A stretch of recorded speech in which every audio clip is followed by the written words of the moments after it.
साथियों, पहली बार देश की संसद में आउटसोर्स और संविदा कर्मचारियों को लेकर बेहद गर्मागर्म बहस हुई। यहाँ पर सांसद महोदय ने आउटसोर्स संविदा कर्मचारियों को मिलने वाले वेतन पर सवाल उठा दिया। कहाँ देश की संसद में, यानी पूरे देश के आउटसोर्स संविदा कर्मचारियों को इससे सीधा सीधा लाभ मिल सकता है। यहाँ पर बता दें, पूरे देश में 15 करोड़ से ज्यादा आउटसोर्स संविदा कर्मचारी जो है कार्य कर रहे हैं। यहाँ पर सीधे सीधे सांसद महोदय ने आरक्षण को लेकर बात उठाई है कि जो संविदा और आउटसोर्स की नियुक्ति हो रही है उसमें आरक्षण पूरी तरह से लागू नहीं किया जा रहा है। साथ ही ये भी कहा है कि 10 से 15 वर्षों तक कार्य करने के बावजूद ये आउटसोर्स और संविदा कर्मचारियों को स्थायी नहीं किया जा रहा है।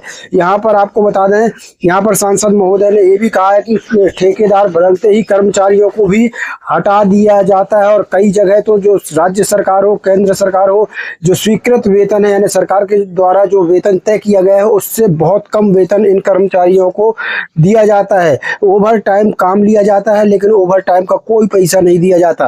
तो यहाँ पर साथियों, आउटसोर्स और संविदा कर्मचारियों के जो हर कर्मचारी के मन में सवाल है वो सभी सवाल देश की संसद में उठाए गए हैं।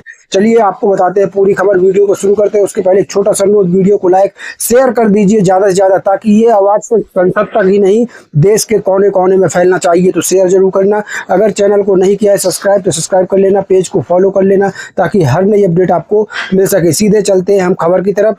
साथियों, यहाँ पर देख सकते हैं ये बड़ी खबर आई है। यहाँ पर देखिए, मध्य प्रदेश के सांसद हैं, मध्य प्रदेश के सांसद ने संसद में उठाया मुद्दा।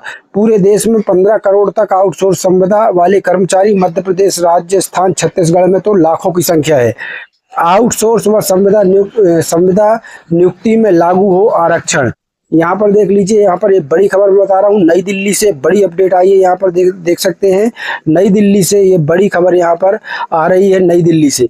तो क्या कुछ है यहाँ पर देखिए, आपको मैं बताने का काम कर रहा हूँ। संसद में साथियों सोमवार को, यहाँ पर देख लीजिए, संसद में सोमवार को आउटसोर्स व संविदा कर्मचारियों के लिए आरक्षण का मुद्दा उठा।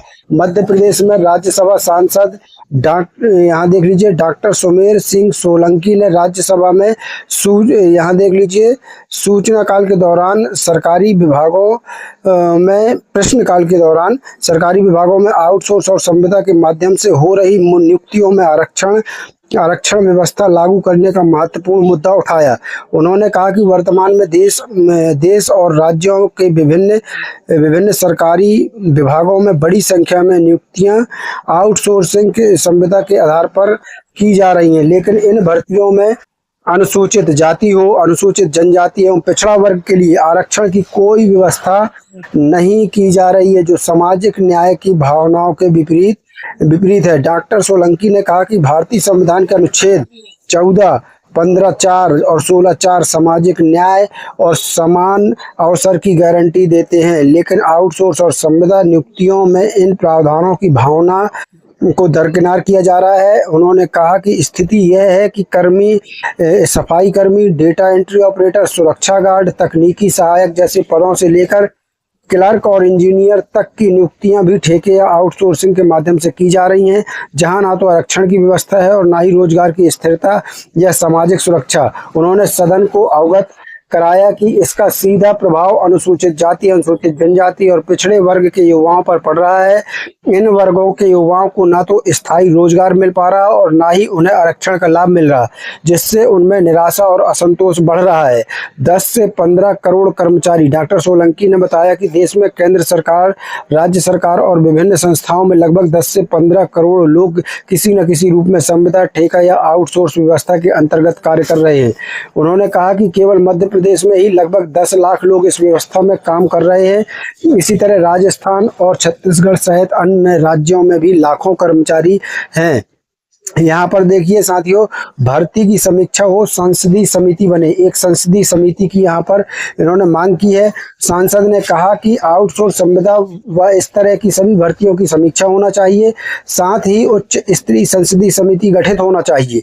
उन्होंने यह भी कहा कि संविदा और आउटसोर्स कर्मचारियों को कई गंभीर समस्याओं का सामना करना पड़ रहा है। कई कर्मचारी 10 से 15 वर्षों तक कार्य करने के बावजूद स्थायी नहीं हो पाए। ठेकेदार बदलते ही कर्मचारियों को हटा दिया जाता है। कई कई स्थानों पर सरकार द्वारा स्वीकृत वेतन से भी कम भुगतान किया जा रहा है और कई कर्मचारियों को महीनों तक वेतन नहीं मिल पाता। इसके साथ ही उनसे लंबे समय तक कार्य लिया जाता है, लेकिन ना तो ओवर टाइम का भुगतान मिलता है और ना ही पर्याप्त सामाजिक सुरक्षा। राष्ट्रीय अनुसूचित जाति आयोग और राष्ट्रीय अनुसूचित जनजाति आयोग की रिपोर्ट में भी इस विषय पर गंभीर चिंता व्यक्त की गई है। आउटसोर्स और संविदा नियुक्तियों में आरक्षण व्यवस्था लागू नहीं हो रही। उन्होंने सरकार से आग्रह किया है कि आउटसोर्स और संविदा के माध्यमों से की जाने वाली सभी भर्तियों में अनुसूचित जाति, अनुसूचित जनजाति और पिछड़ा वर्ग के लिए आरक्षण अनिवार्य रूप से लागू किया जाए। डॉक्टर सोलंकी ने कहा कि यदि देश को वास्तव में सामाजिक न्याय और समावेशी विकास के मार्ग पर आगे बढ़ाना है तो इस विषय पर प्रभावी कदम उठाने की आवश्यकता है, ताकि समाज के वंचित वर्गों के युवाओं को भी समान अवसर और सुरक्षित भविष्य मिल सके। तो साथियों, यहाँ पर मध्य प्रदेश के सांसद हैं डॉक्टर सोलंकी, उन्होंने देश की संसद में ये आवाज उठाई है। देखना होगा अगर इस पर कोई और भी अपडेट आती है, आपको सबसे पहले इसी चैनल, इसी पेज पर अपडेट बताई जाएगी।